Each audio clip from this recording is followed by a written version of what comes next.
At what point in your 10 observations did you go, oh, wait a second, they're going to win this game? Yeah, I learned my lesson. I was doing both as the game went on, because once I realized, look, even when the Chiefs were up 10, I didn't feel like the game was over. I thought the Eagles would get back into it. So I was running concurrent win, loss, 10 observations. And I probably had 4 or 5 done in case they won. So that helped a little. What didn't help was when Brooke Destra, our desk person, who's amazing, she does a great job. And we always talk about how every game the Eagles play comes down to the last minute. And when it was 17-7, she messages me on Slack and said, well, at least this one's going to be a blowout. I'm like, no, don't say that. You don't understand. I don't believe in jinxes, but next thing you know, it was pretty darn exciting. Yeah, pretty wild game. The Eagles win 21-17. This is the Eagle Eye podcast presented by Nissan. He's Reuben Frank. I'm Dave Zangaro. Brooks a jinx. At Arrowhead Stadium, where it is maybe still raining. I can't believe it's. How bad was it? How bad was the field? Honestly, the field conditions weren't that bad. We have a grass. The wind was a little bit of an issue, more so for me, I think, than the players. But we saw you pregame. Your poor umbrella. That stupid umbrella. I'm going to throw it in the trash can when I get back. Why not just throw it in the trash can while you're out there? That's probably a better idea. I'm going to check a broken umbrella in my luggage. It was quite a game. It was quite a win.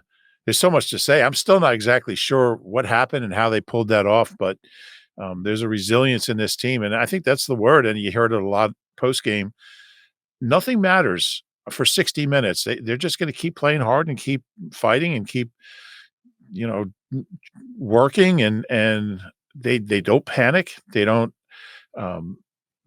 They stick to their game plan. They make adjustments, and it's a really special quality this team has. They still haven't won a game by more than 14 points all year. They're the first team since the 2000 Titans to go 9-1 or better without winning a game by more than 14 points.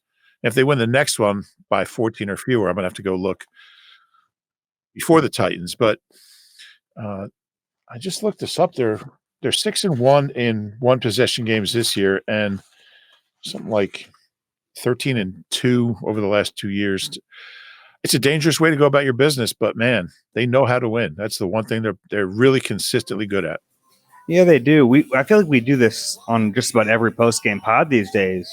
It's like they just figure out how to get it done. I mean, for most of that game, you thought there's no way they win this. Just no way. But I mean, there were some really bleak moments, and we'll get into all the actual football stuff in a minute, because there were moments on offense where they looked awful. They were getting gashed early on defense, but in the end, like, the defense held up. The offense found a way to get some points on the board, and they won the game. They did. And look, the Chiefs helped them out with a couple drops, but get better players. I mean, Travis Kelce's not, but the kid from Penn, that's a bad drop. The Kelce was the one in the end zone. I mean, yeah, the Eagles very well could have lost this game. MVS was open. He dropped the football. Yeah, it's just, but you take it any way you can get it. And certainly. You know how badly I wanted Roby to get up and do a Jalen Mills finger wag after Scantling dropped that pass? Yeah, I know we're not talking defense yet, but I can't wait till we do. Okay. I have a lot to yeah. Yeah, I mean, we can get to the defense now if you want. Whatever you want to do. It's your show. It's your podcast. You drive the thing. I'm just along for the ride. Well, we said we were going to talk big picture, but I'm still having trouble getting my head around what I just saw. I mean, and big picture wise, here's what I think. Like, the Lions came back and beat the Bears after trailing by 12 with 3 minutes left. The 49ers have righted the ship after losing 3 straight. They've won a couple in a row. Dallas, when they're not playing the Eagles, they just blowing people out. They all won convincingly yesterday. And if the Eagles lost this game, the NFC, the Eagles are going to be right in the thick of everything, and they would still share the best record, but To win this game, there's a lot of people in San Francisco and Detroit and Dallas rooting for the Chiefs tonight, and I'm sure down 10 at halftime, really down 10 middle of the 3rd quarter, a lot of people went to bed and said, "Well, it's just not their day." But man, this team, they find ways. Kind of weird that the last time or the last two times these teams have played each other, the team trailing at halftime wins By double digits. Yeah, Yeah. really kind of not similar games, obviously, but Right. similar situations, points Yeah. wise. Yeah, a lot of weird things. But I think one thing that I have to start with is just Nick Sirianni is a really, really, really good coach, and his coordinators were terrific. His O-line coach, the adjustments he made at halftime. Um, I mean, they Sean Desai. You look at the secondary, and you have a group. This group had never played together before. I mean, Roby had never played with Byard. You know, Byard got here after Roby got hurt. So they shut out the Chiefs in their own building in the second half. That's incredible. Yeah, the Chiefs are a bad second half scoring team this year, which is kind of weird. Yeah, they're still the Chiefs. They still have Andy and they still have Patrick Mahomes. But, and I think and I wrote about this. I tried to write about this week. I think this team has such a belief now and I think you beat Dallas, who's been like a real thorn in their side. And then you beat the Chiefs. Okay, I probably sound a little different. This is the weirdest thing we've ever had while we were ever potting, but apparently my microphone was picking up like a radio station. So if you guys heard music playing, which Rube did, and I was worried that he was going crazy for a second because I couldn't hear it at all. But I'm not using the microphone right now. Yeah, it was that Somebody's Baby song was bleeding through somehow. Is that Jackson Brown? It's a terrible song. Somebody's baby. That one? That's worse. Yeah. And I like Jackson Brown. I think he's got had some really good records, but that's not one of them. Okay. Jackson Brown just taking strays here in a post-game pod. All right, we're back though.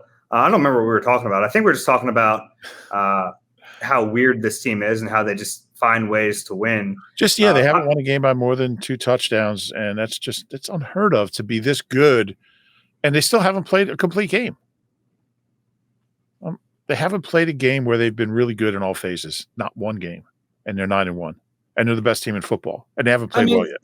They had the Rams game was good. I thought the Cowboys game was pretty good. Well, I mean, they could have lost. I mean, they won the Cowboys game by like 2 inches. Yeah. I'm talking about like dominating a game and winning 35-10. I think everyone got spoiled by last year. That's not normal in this league. Yeah, but you see other teams winning like that. I mean, even the Rams game was a 1 possession game with 4 minutes left. Mm-hmm. And Jake hit a short field goal. But I mean, you look at the Niners and the Cowboys; they blow people out. But the Eagles are better than them. They don't lose games; they just don't win them by very many points. It's really odd, and I'm still not sure if it's sustainable. I think at some point you gotta. The law of averages you would think might catch up with you, but with this team it doesn't, and they just find ways. It's fascinating to me. I've never seen a team like. At times they've played down to their competition a little bit. We saw that obviously in the Jets loss, but it hasn't bitten them at any other moment. No, it hasn't. But it's a little bit dangerous way of going about the season. But hey, it got them to 9-1. It did, and when they started this 6-game stretch that we thought was going to be really tough, and obviously before the bye week is when it started with that Cowboys game.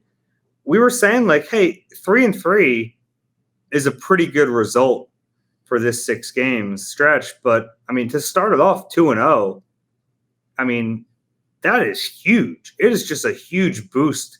And we'll see what happens with the rest of these games, but they're putting themselves in a very good position right now. Yeah, I'm operating under the assumption they'll win those last 3 Giants, Cards, Giants. So they're sitting at 9-1. If you give them those 3, and who knows? I mean, stranger things have happened. That gets them to 12. So if you go 2-2 in these next four, whether it's the Bills and the Seahawks, the Bills and whoever it is, I just don't think anyone's going to catch you. I mean, maybe the Lions will keep winning, but I like their chances. I like their chances if they get to 14, and I think they I will. do too. I think they And will. the Lions almost blew that game. I don't know how they didn't. Me and you were talking. I landed in Kansas City, and I thought, oh wow, the Lions lost that game. And by the time I got the baggage, they had won it. Yeah, Bears were up 12 with 2:59 left. But nobody's going to help out the Eagles. I mean, it kind of seems like these other teams are just going to keep winning, and nobody's going to. They're not. These other teams aren't going away. The Lions have an easy schedule. It kind of makes these wins, and that's 4 in a row now since the Jets game. So they won 4 straight. Kind of makes it even more intense because they've got to keep winning. It's not like they got a 2-game lead, 3-game lead in the conference or in the division they do. But they still have that rematch looming December 10th in Arlington. It's a fascinating season. What do you think? So they have 7 games left. I'm saying 5-2. Yeah, I think that's very realistic. I thought you laid it out well. The next 4 games are tough, but 2-2 is fine. And then the last 3, I know crazy things have happened. This is a team that lost to the Jets earlier in the year, so nothing's guaranteed. But I mean, those are very, very winnable games if they need them. Now, Buffalo's going to be tough. You're talking about a very physical, really good defensive team on a short week after traveling. I mean, they're going to get home at 5 a.m. on Tuesday and they'll get back to work. That's not easy to do.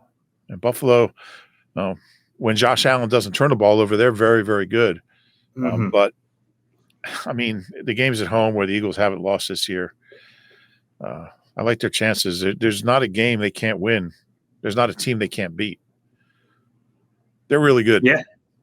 Yeah. I mean, you beat this team. This is the best team in the AFC. So also, since the Roots Growing Underground speech, October 27th, 21, they're 30-6.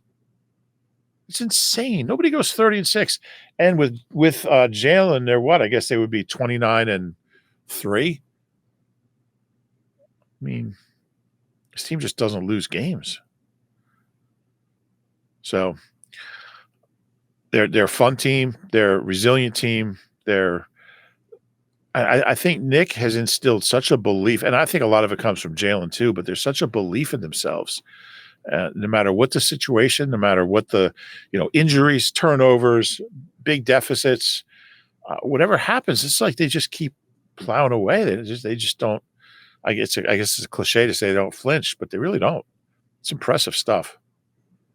Yeah, I never sensed any panic in them. The offense was so stagnant at one point in this game. The defense couldn't get a stop, and it just didn't matter. I mean, they figured out a way. I mean, the series at the end of the first half was about as bad as it could get. I mean, not only did they not get points, they gave up points. It was terrible. It was as bad as it could get, and it still didn't matter. They ended up doing what they needed to do on the other side of the half. Yeah, and I think keeping it to 10, it never got more than 10.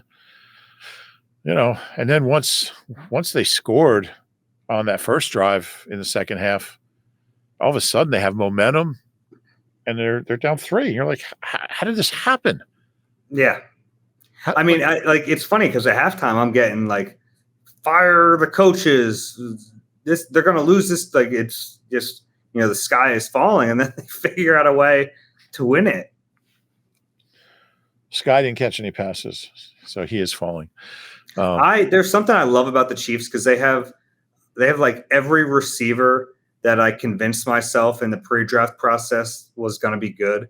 To have Sky Moore, Kadarius Toney, Mecole Hardman, all these little gadgety receivers that I had at once upon a time convinced myself were going to be great in the NFL are all on this team, and they all stink. It's so true.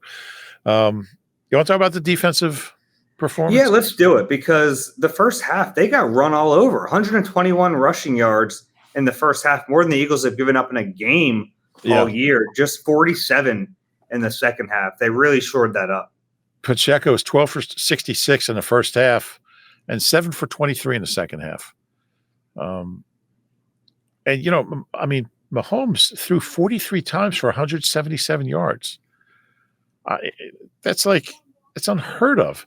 Um, I thought Roby made such a huge difference, and Byard played so much better than he did his first 2 games here, which you would hope for, having 2 weeks to really settle into the playbook, and um, they just added so much, I don't know, just consistency to the whole secondary. Look, they gave us, obviously, some of those drops could have been big plays for the Chiefs, but the bottom line is Chiefs had 168 net passing yards on 44 dropbacks, and It's Mahomes crazy. made some plays running, but second half, to shut out this team on the heels of only allowing 6 points to Dallas in the second half. I mean, they've allowed 6 points to the Cowboys and Chiefs, 2 of the top offenses in the league, in the second half of their last 2 games. What do you think it is? What do you think has allowed them to have so much success in the second half? It's a great question. I think part of it is I think they're wearing teams down a little bit with the rotation up front. They're a really strong team late in games. You always see Sweat, even if he doesn't get a sack. I mean, he had a huge play. I actually mentioned you on the post game, your theory that intentional grounding should be a sack. Yeah, I mean, that's just Hassan Reddick getting in my head with that, but he's been pushing for that. But it should be a sack. I feel like this defense just gets stronger and stronger as games go on, and I'm sure part of it is Sean Desai. I think he's really good making adjustments, and I think part of it is just I think they had to calm down a little bit. I feel like they came in really on both sides of the ball, almost like this is a Super Bowl rematch. Maybe not consciously, but I just thought they were maybe too hyped up or something. They just weren't playing their game. O-line was terrible early, but defensively, a lot of young guys getting experience and a lot of veterans who played better tonight than they have. Chiefs didn't have a pass play over 17 yards. And, Wow. if you hold Kelsey to 44 yards, there's not a lot of other guys. Game from Kelsey. Terrible. Yeah. Yeah. Both Kelsey struggled at times in this game. But that's fair. There's a lot to like about this defense, and to get 2 takeaways and to be +1. I mean, this team's won 22 straight games when they've been +1 or better in giveaway takeaway margin. So to get the pick and the fumble, both in the red zone, that's huge. Because I was just going to say, you're not going to beat the Chiefs if you're minus giveaway takeaway. You're just not. Yeah.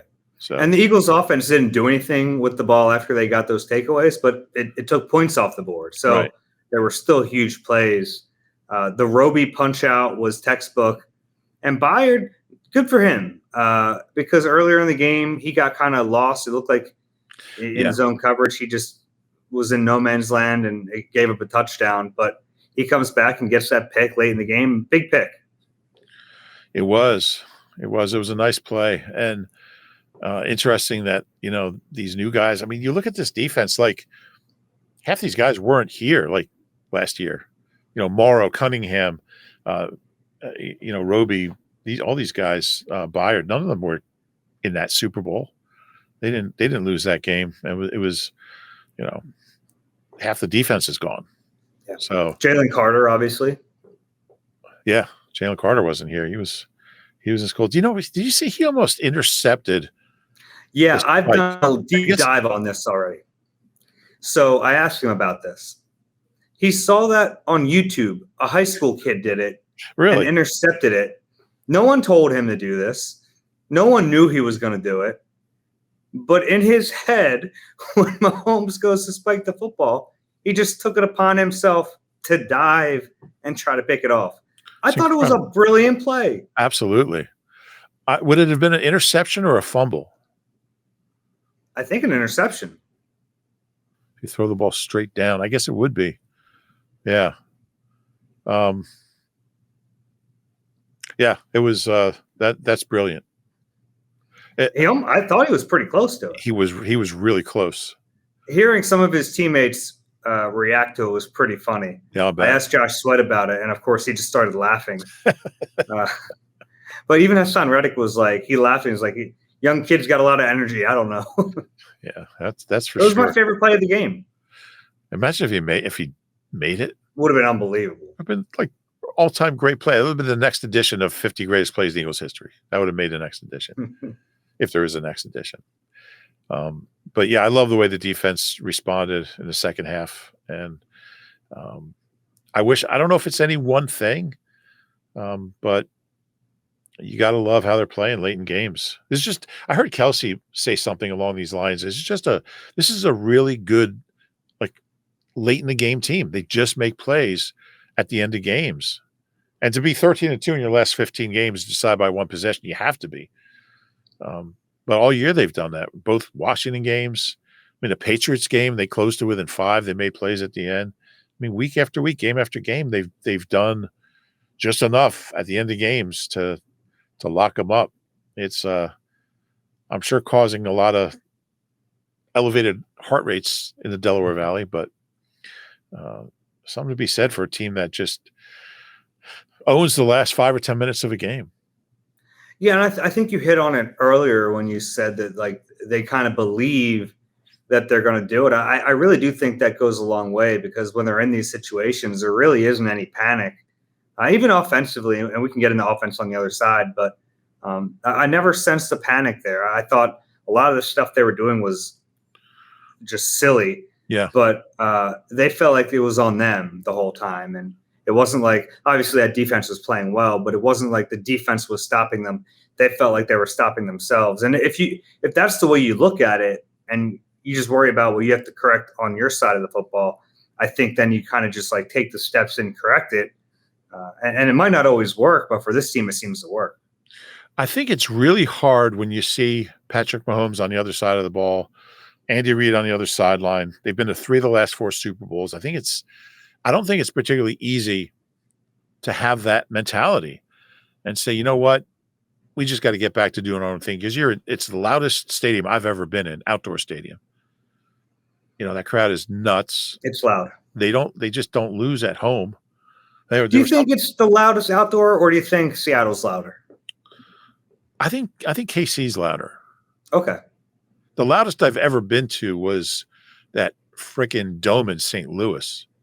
Did you ever go there? Oh, really? No, I never went there. TWA Dome, or whatever they called it, Edward Jones Dome.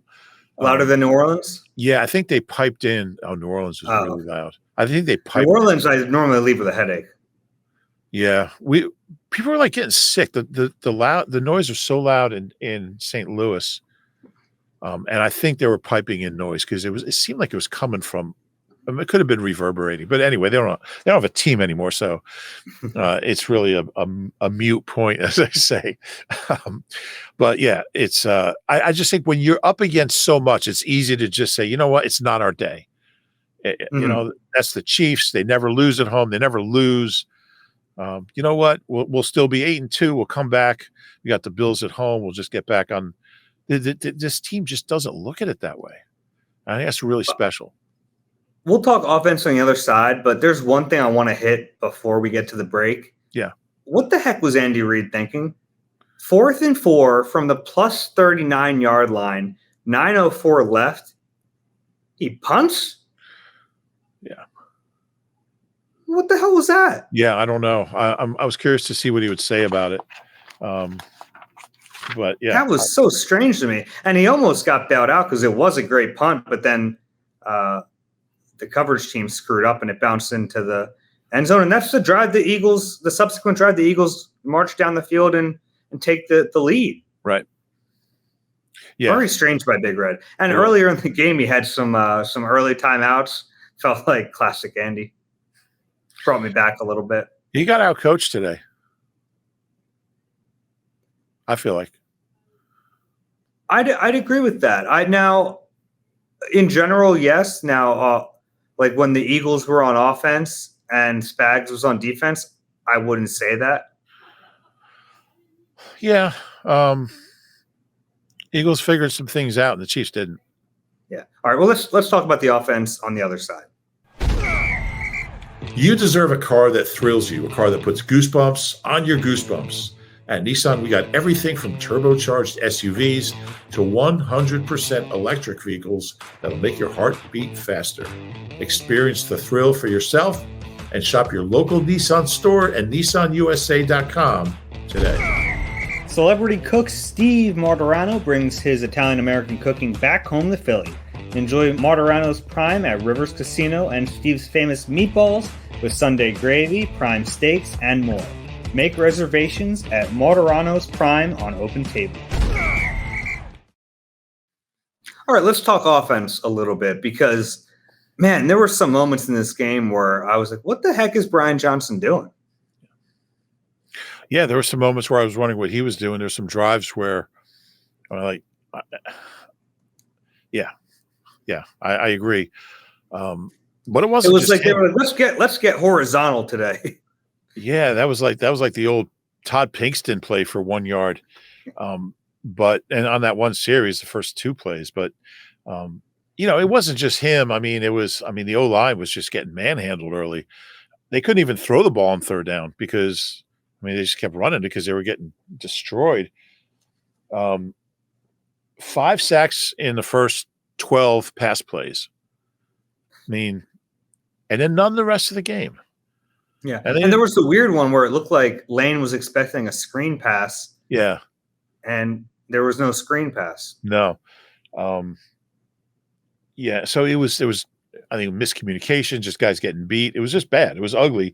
And it really limited what they could do offensively until they all kind of calmed down. They had the one drive and they ran the ball. I think Swift had 33 yards on the one drive, which was really encouraging to see. And then, he finished with like 80 yards or something, 76. That sweep was, as much I gave Brian Johnson some crap, that sweep play was perfect. Yeah. Yeah, it was good to see him. So I think, with Goddard out especially, they just don't have a lot of weapons. And they needed a big game from somebody other than AJ. Well, AJ didn't have one, but other than AJ and Devontae, somebody else had to make plays, and it was Swift. Had a couple big plays, had a big catch and run, although Nick probably wants to count that as a run. So, yeah, it was – this is his best game since week 3, and I think Cam had a lot to do with that, but he just looked sharp. He was really good, and especially early when they couldn't throw the ball, they needed that. They needed every bit of that. Yeah, they were really mixing and matching personnel groupings. Yeah, man, they were running with 10 out there. They ran some 11, some 12. They opened the game in 12 personnel. They ran some 21, some pony with 2 running backs out there. I guess this is what it's going to be until they get Goddard back, just trying to just get the best 5 skill guys they can. Yeah, they had Julio. We don't have snap counts till tomorrow morning, I guess, but I think they were just looking for something that was going to work, and they just kept searching, and they finally got onto it in the fourth quarter, or third quarter, middle of the third quarter. But it was a really odd game offensively, and to end up with 21 points when you basically couldn't do anything in the first half. 14 in the second half is huge. Those 2 drives were, and look, for all of Jalen's, his stats were awful. I get that. I think it was his 5th lowest passer rating ever in a start. Wow. It didn't feel like that watching it. Yeah, he wasn't good, but like I felt like he was in command, and I felt like he was up for the task. I don't know. It's weird. He's a guy where the stats don't really define the way he plays. I've never been a big stat guy. I think you know that about me. I was really impressed with him, and he's got that crazy ability. You look at the Devontae pass down the right sideline. It's funny. Jaw's bold prediction was 100 yards for Devontae, and he was touchdown at the 1 and ended up with 99 yards. So. His second time with 99 in 3 games. Yeah, how about that? I asked him about that. He's not happy. No, I bet. He said he'd rather finish with 98. Did he say that? Yeah. Interesting. Yeah, I think Jalen's ability to make big throws like that, just out of the chaos, like, I mean, he was obviously having a bad game. His stats were ugly. They couldn't get any. He wasn't getting protected. So to stand tough in the pocket and make that throw, it was a perfect throw. Devontae just outran the dude. Who was it? I'm drawing a blank. I think he ended up with a safety on him. Yeah, I think you're right. Yeah, because he ran away from him. But that play just kind of defines what Jalen's all about. Nothing that happened before that mattered. He doesn't get down. He doesn't press.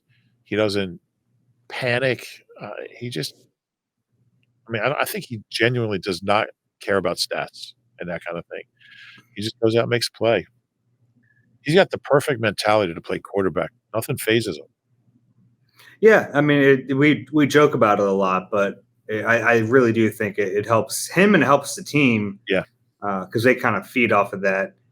The pick early in the game, I think that's more on AJ. It looked like just a bad throw, but I think AJ was supposed to take a flatter route there, and he saw. So my understanding was that like he thought he had a 1-on-1, so he tried to signal to Jalen, and then they were just all not on the same page there. Yeah, and that's the way the first half went. Mm-hmm. But he was fine in the second half. Honestly, I put most of the blame in the first half on Brian Johnson. I think that's fair. And that's not to say there weren't good plays, because I thought there were moments where there were good plays, and he deserves the credit when there are plays that work. I didn't like a lot of what I saw from him. I thought it was kind of just strange play calling. Like the infatuation with screens and wide receiver screens and the horizontal game was obviously they thought there was something there to exploit, but it wasn't there. Yeah, I think maybe it was just all like, let's just get rid of the ball quick and try to get some yards after the catch to keep the pass rush off Jalen. I think that might have been part of it. But there was nothing down the field at all. You got maybe the best receiver in football. And Snead did a good job on him today. He did do a good job. But I mean, Jalen wasn't even looking his way for quite a while. I'll tell you what, it says a lot about this team that their two best players on offense, at least. Well, the three best, you can make a case, three of their best skill players. Goddard didn't play. Jalen had one of his worst games statistically ever, and A.J. Brown had one catch for 8 yards, and they went into Arrowhead and beat the Chiefs. Yeah. Well, they have a lot of good players. It's like Devontae is a 1 on most teams, and Swift is a good running back. So that helps to kind of be deep there. Now, you'd still like to see one of those other receivers show up. Sure. At some point. Ozzie could have been called for a hold on. That was a hold. Yeah. Yeah, but whatever. Didn't get called, so it wasn't a hold. Yeah. I was happy they called the I know we're out of order here, but I was happy they called the intentional grounding on Mahomes. I thought they weren't going to call it. Yeah, same here. I was like, how do you not call that? That's like textbook. Yeah. It didn't get back to the line of scrimmage. Right. Yeah. They're so inconsistent on some of those things. That's what drives you crazy. Yeah. What'd you make of the Fletcher Cox roughing the passer? Borderline. I wouldn't have called it. Yeah, he's got to know better. Probably. That was bad timing.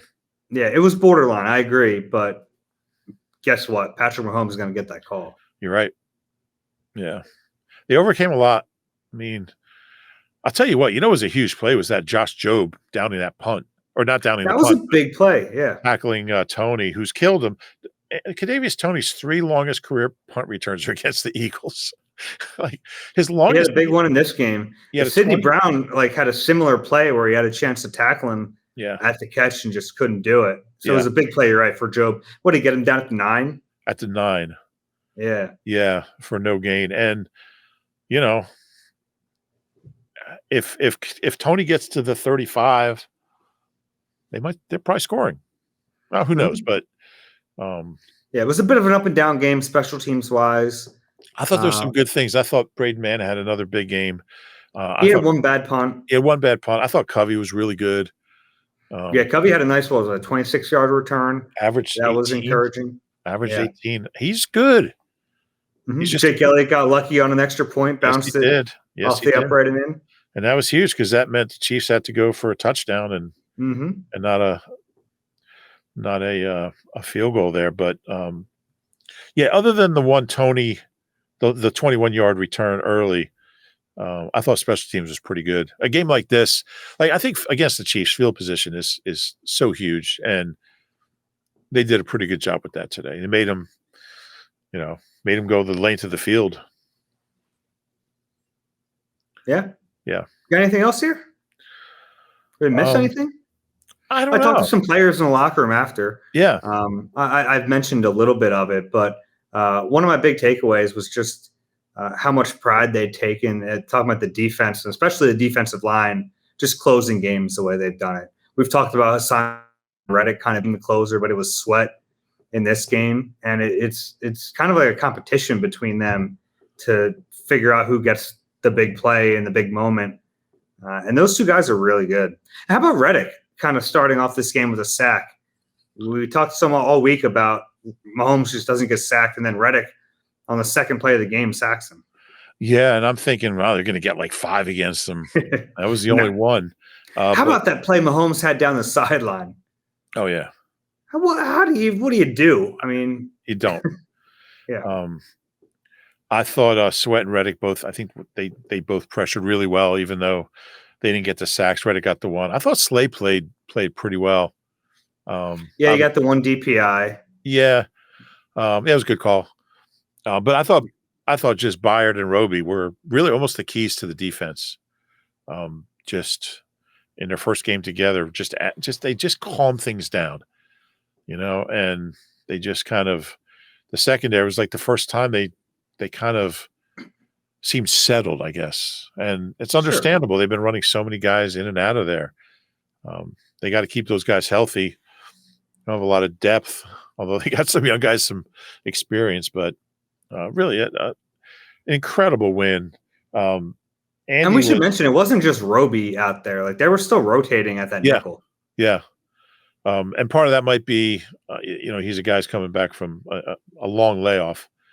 The Chiefs were 62-6 under Andy Reid when leading by 10 or more at halftime. 62-6, and 65-8 under Andy. So he's been coaching there since 2013, 11 years. 65-8 when the Chiefs led going into the fourth quarter. So, wow. I mean, that's what they were up against, and the numbers are even better at home. I don't know. I don't know how they did it. I don't know how they do it, but 9-1's 9-1. Yeah, they're a good team. Short week here. Yeah. Thanksgiving week. So get ready for that. We won't have a Tuesday pod because it's Tuesday. It's already Tuesday. I have a long day of travel. Pod. It's even Tuesday for you. Yeah, this is a Tuesday pod now. Yeah. We'll have one for you later in the week. We'll probably post it on Thursday on Thanksgiving. So basically you have some of your, like, whether you have like fruit salad, whatever your appetizer is, or, salad. You don't like fruit salad? Not on Thanksgiving. Yeah. You start with some fruit salad. Maybe you have some, a little small, like maybe some charcuterie. Like, do you have and then you listen to the podcast, then you go back and get the turkey and the stuffing and the cranberry sauce and the asparagus. Are you a ham guy? You a turkey guy or a ham guy? In general, ham, Thanksgiving turkey. I'm a traditionalist. It's good to know. I never knew that about you. I had some barbecue last night, though. It's good. Pretty good. Good place. They're doing good barbecue out here. Yeah, they've went to a Q39. Pretty good. Oh, really? Yeah. Q39. Yeah, good spot. I'll keep that in mind next time in Kansas City. All right, have a safe trip back. I will. I'm looking to see if it's still raining. I don't think it is. I'm going to make a run for it. All right, you make a run for it. All right. Thanks, everyone, for listening. You guys know what to do, by the way. Please rate and subscribe wherever you get your pods. If you're watching on YouTube, please click that like button and subscribe there as well. I don't know how they won that game. I just don't know. Yeah, I don't either. We'll try to figure it out on the next pod. This has been Eagle Eye presented by Nissan. For Reuben, I'm Dave. We'll talk to you soon.